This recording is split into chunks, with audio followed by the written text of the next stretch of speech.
Howdy chaps, and welcome back to another fantastic episode. We're pretty much taking off where we left off before on this XC Coupe parcel shelf. This is part 2, and I'll let you see what I've been up to.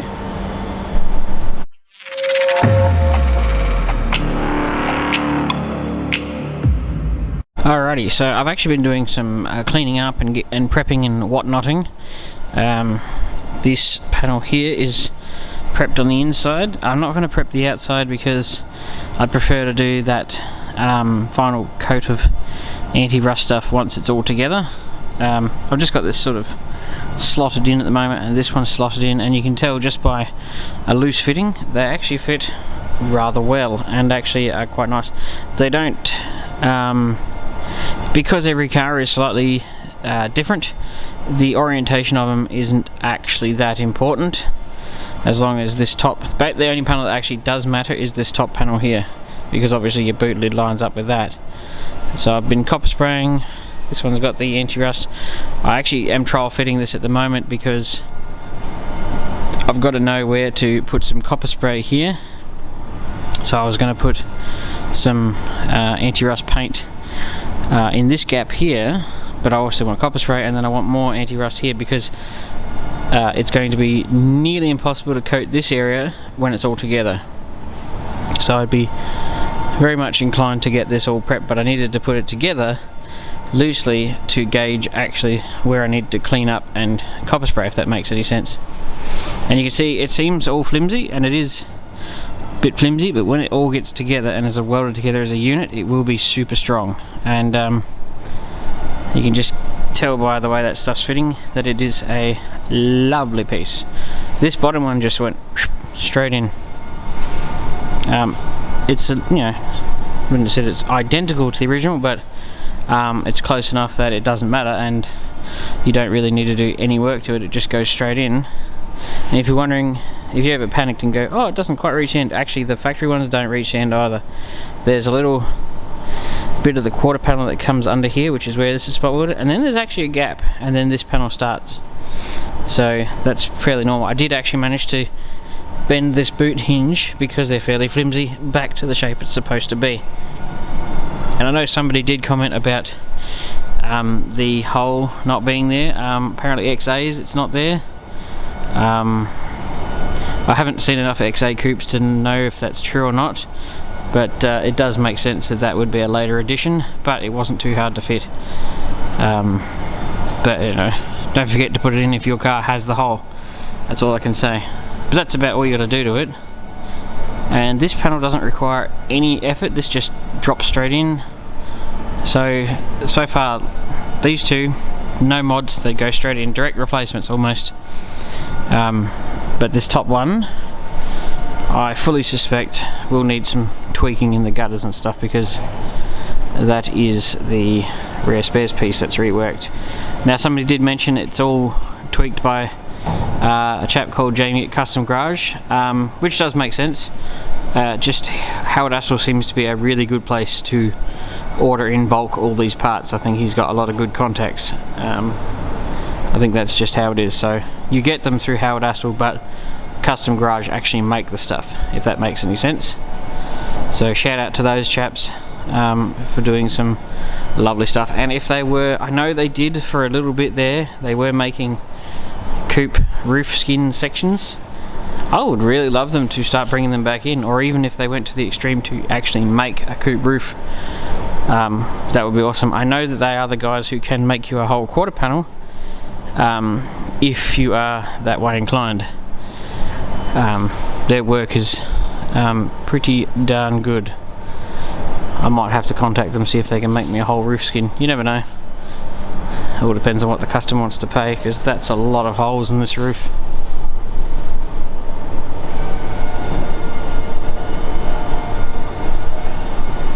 Yeah, so joys of vinyl roofs, eh? But I actually don't think that's a vinyl roof that's done that. Normally you end up with seams. I think that's it could be hail damage that was bogged up, you never know. It's definitely something has been there that's trapped the moisture in. I think it's probably been bog actually. Probably blistered paint, poor repairs, bogged over, rusted again.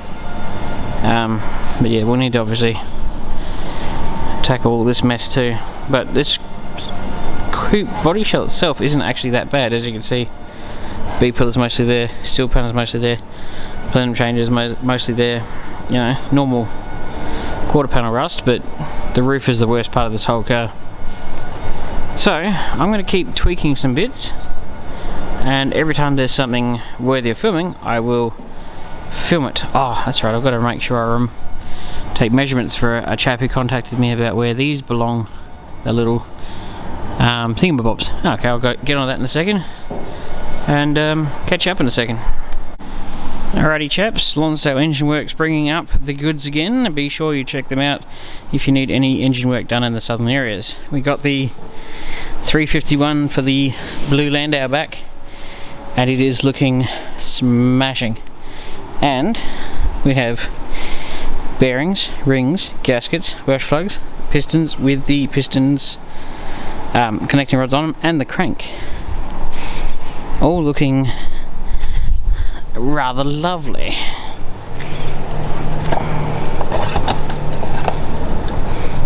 All new, 30 thou over, looking lovely. Look at that crank. Looks a little bit better than the crank that was in the Commodore. But yes, if you're in the Lonsdale area, give them a shout out. They do fantastic work. And I think all of this, obviously new pistons, had them on, crank ground and lovelified, bearings, rings, gaskets, block cleaned, and new cam bearings fitted, and all the jazz to do that. I think it was only like 1800 bucks, so fairly cheap in my opinion. Look at it, like new. Guess it is kind of like new. JG70, that's a Landau.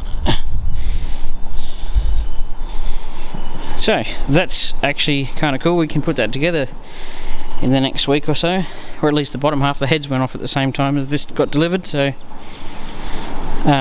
slight detour, but it's looking fantastic.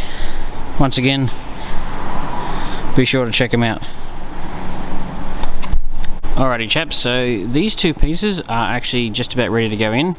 I've got to drill some holes in them, but the actual important bits that are hidden are lovely and coated, and now I'm trial fitting things as I go. You know, test bit, take it out, test bit, take it out, test bit.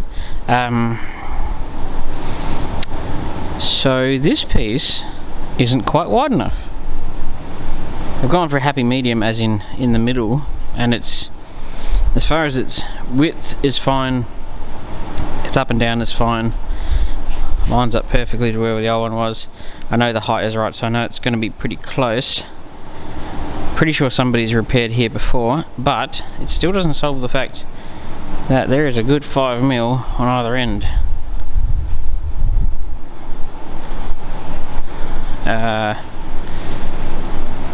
So that is something we're going to have to overcome in a minute. I know that the factory brazed this stuff up, hence why there's all brass through there. I've got to trim off a little bit more of this gutter here so this can sit down a bit better, but we're not looking too bad. I thought I'd trial fit it in there, see how we're fitting it. God, it's a good piece, this bit that they reworked. So much nicer than the one that's not reworked. Not telling you to buy the reworked one over the other one, but it is a much nicer looking piece once you've gotten the reworked one, I'll give you that. But it still doesn't solve the fact that the thing is actually marginally too narrow for the back of these cars. Or it could be just luck of the draw that I happened to get one that was not quite wide enough. I mean, this bit's alright, almost perfect in there, it's just here, it's like it's cut too short or something. See, it sits in the groove perfectly on both sides because there's a little step right there, so this bit, good, but when it gets here it gets too narrow. So not sure how to solve that. Also, while I'm at it, I might measure up here and just scribe a line, and then I'll trim this. Obviously you can see it's way too big, and remember you got to get a window seal to go over it too. So I've got to trim that down so that when, you know, final fitment comes, you can actually get a window on that, because that's obviously too much steel. So forward progress, I've obviously cleaned up all in here. I've got to repair a couple of spots on that side. This side doesn't need anything, it's just copper spray and go. But that side I need to put a couple of pieces in before I can slot the main bottom piece in. Now I was going to spot weld it, but despite how good that machine is, it can't do everything, so I'm going to actually have to plug weld this one. And bonus to that is all the holes are still there, so I can just go back where the factory put them. I'll clean up the inside and then we can drop in the new one. But I thought I'd trial fit this in, as I strongly recommend you trial fit everything before you do final welds up. Not too shabby, aside from it being too narrow. Obviously it's not a showstopper, but it is a heads up if you're going to do one of these, so expect it to not quite fit. So I'm going to take this and trim down, take a measurement off here or here, trim this down, fairly straightforward. Just use a blade, cut it, get it right, trim off a bit more over there, and I need to do a little bit of tweaking in behind here, but that's not super interesting. And we'll fold up a new piece over there and weld that in, and then we can slot in this piece effectively. So anybody doing sort of, see how that panel's got like a bluish tinge? That's sort of what you want to go for if you're doing dioxidine or rust converter.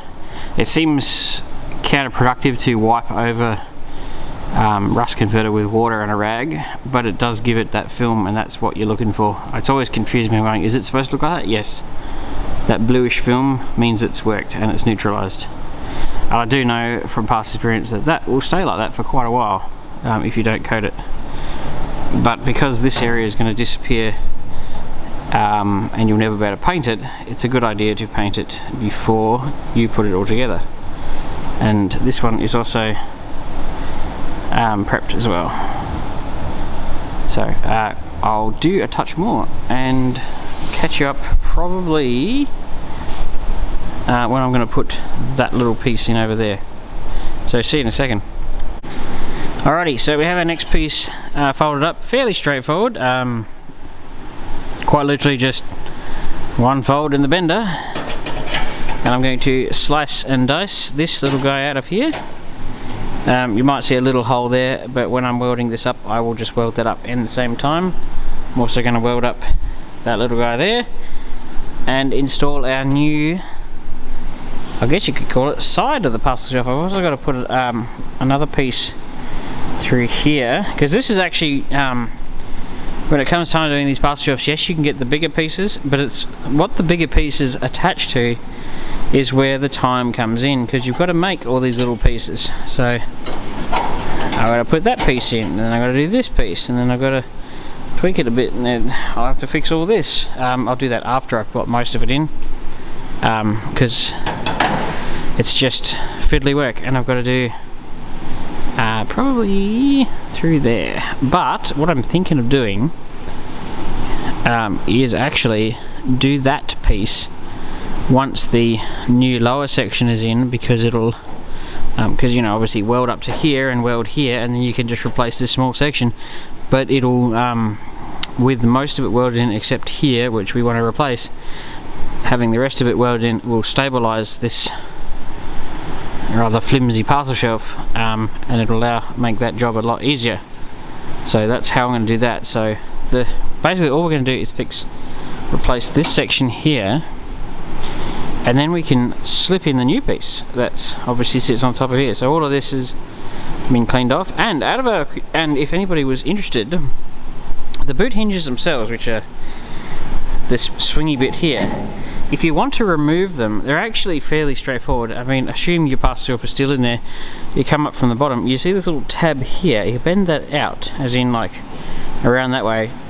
Don't break it off, otherwise you might have a slight problem. And this pin slides out that way, and your hinge will, your actual like arm will come out. But I would say if you did break that, you could probably just drill a hole through this bit, put a washer and then a split pin, and that would solve the locating of that little guy if you broke that off, that little tang that holds it in. But that's if you're wanting to remove the arms themselves. Helpful hint if you need to know. But this is going to be straightforward. I'm just going to sit this here, spray copper spray around it because it's a nice way to mark it out, run an angle grinder through here, little saw through that bit, and weld in the new piece. And then we can dance like nobody's watching. Then we can glue tab A to part B. So I'll just get that done. I know this is like fiddly work, and you want to see everything, but sometimes if the video, I didn't care about the length of the video, you could probably film all this and you'd probably be like 2 hours long, but I don't want to do a video that's that long. So I'll just do this, you know what I'm up to, cut and paste basically. Whoop, little wobble there, and then I'll film the next bit of sliding the top piece in. But that is that. So see you in a second, thanks to movie magic. Chaps, the new piece is in, looking lovely. I've got to touch it up in a couple of spots, but where I'm going to weld it, it's perfect. So that's replaced, and I just put my finger in copper spray. Idiot. Anyway, because I re-sprayed it. That's clean, that's been replaced, that side's clean. I also have been under here. I know I'm not going to clean under here at this bit because I'm going to replace it, but I cleaned it anyway. So don't forget to clean the underside of this surface because this is actually going technically on top of the other panel. So I've just waiting for some copper spray to dry, but that's all. You sort of see it sprayed up in all the holes. So I've sprayed underneath this after running it over with one of those plastic wheels quite thoroughly, and a belt sander in a couple of key areas where it couldn't quite reach. So don't forget to undercoat the underside of this. So we are ready to glue tab A to part B, which is slotted in. I'm not going to put the 15 million welds that they had through here. I'm going to put 8. I'm going to put 4 and 4, and I think 1, 2, 3, 4, maybe 5 through there. And obviously re-weld these ones and across there, and that should do quite nicely. I'm going to let that dry, and then we're going to slot in the new piece, and then we're going to start welding. Alrighty, so she's all prepped. I did run into one dilemma. That was the center baby seat bolt bracket thing, which is this guy, was actually touching this panel here. Now on a normal XA and B that would never be a problem, but on XC they introduced the baby seat bolt through these holes. These holes are actually there on XA and XBs, but this isn't behind them. And this one was just, I think it's actually slightly further back than these two, which it must be because it was touching that one. But then when I was playing with the old parcel shelf, I did notice that the Ford factory did put a notch in for that exact reason. I was wondering what purpose that served was. I now know. It's to clear the bracket that sits behind there. So what I'm going to do, because I noticed that bracket was too far back anyway, and it was only just getting in the way, so what I'm going to do is just shift that hole, that hole slightly further forward and re-weld it back in, just marginally in further forward. So we're ready to rock and roll, but I thought I'd give that heads up. If you've got an XC and you're putting one of these panels in, make sure you take note of the center baby seat bolt hole.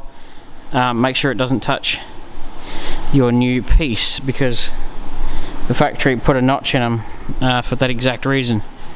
So obviously throughout the years from XA to XC, this panel did change shape slightly, where somebody was talking about how the XAs don't have the boot light hole, whereas this does. The XAs and Bs don't have baby seat mounts, whereas this does. So you've got a few things that you might catch out new players, but you know, hopefully this helps you. But just take note of that. And giant vice grips, always useful. And I'm also, just before I weld that in a second, I'm going to clamp in, hopefully I've got enough vice grips, this top piece here, or should I say the upright you might call it. There it is. I'm going to clamp this in because Yeah, slot that in there. Yeah, so it's a bit. I'm just going to clamp it in. I'm not going to weld it in, but if I clamp it in, it'll help pull the parcel shelf up into its right shape, because you'll notice there's a gap there, but when you clamp it, it pulls it all up. Because what I did was, when I clamped these in, I also pushed it up too, because it had a bit of a dip in it, so it needs to be relatively flat. Well, actually technically it needs to have a slight bow in it, but we're looking good. So we'll get that welded in and move on. I don't know if anybody else has that moment where they're meant to film and totally forgot. So that was me. So this piece is welded in. Whoopsie daisy. But you knew I was going to do that anyway. So all welded in. If you're wondering why that hole isn't welded up, because that's actually a locating hole for the assembly of the part. It's supposed to be there. I'm going to tidy up a couple of the spots, but this lower section is welded in, except over there where I'm going to have to do a repair to the speaker grill section, so there was no point welding it up. But in saying that, now I've actually I don't have 50 pairs of these. They're really long vice grips. I've only got 2 pairs, so I had to put them in. And as you can tell by the other 1,000 pair of vice grips, it's all clamped together for a bit of a trial fit, and fits spectacular. I mean, I got my little hammer and stuff and tapped that down so it sort of met up with the lower section, but that's just me being a bit pedantic. But even clamped in, that is a smashing fit. And I know this particular reworked panel is quite a bit more than the non-worked one. I will tell you, it is worth actually spending the extra money, because it is so much better than the other one. So my recommendation for that one, because this is the first time I've encountered one, definitely pay extra and have the reworked one. I cannot describe how much better that fits than the other ones, because the other ones, which is the same panel but not reworked, you tend to find that it's actually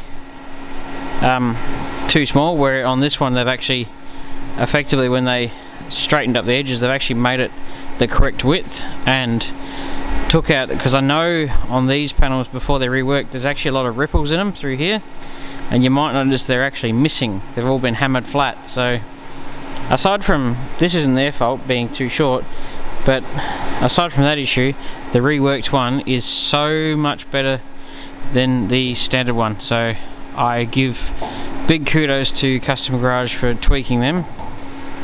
Worth every penny. So much nicer. It look right too.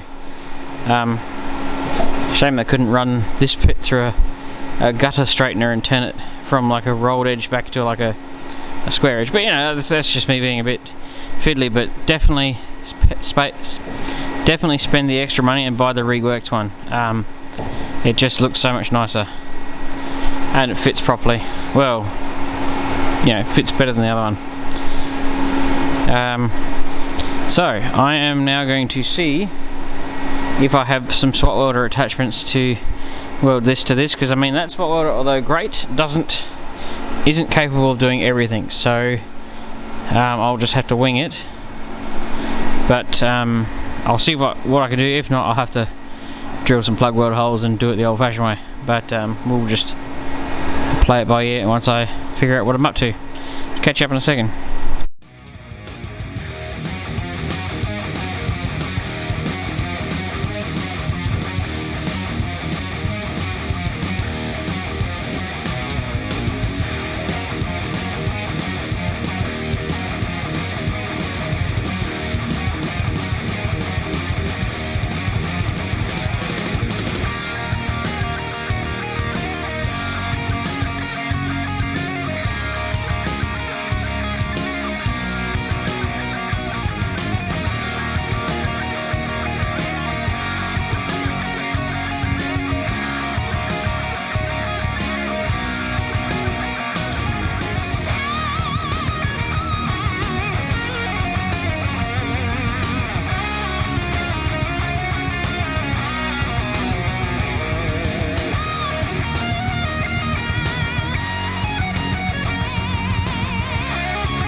Alrighty chaps, the spot welding actually worked better than I could have possibly imagined. Unfortunately, due to the boot hinge occupying this space, I can't spot weld all the way to the end, so there's 3 plug welds that are going to go from here, and the factory do blob a little MIG on either end to join them, so I've got to do that on either side.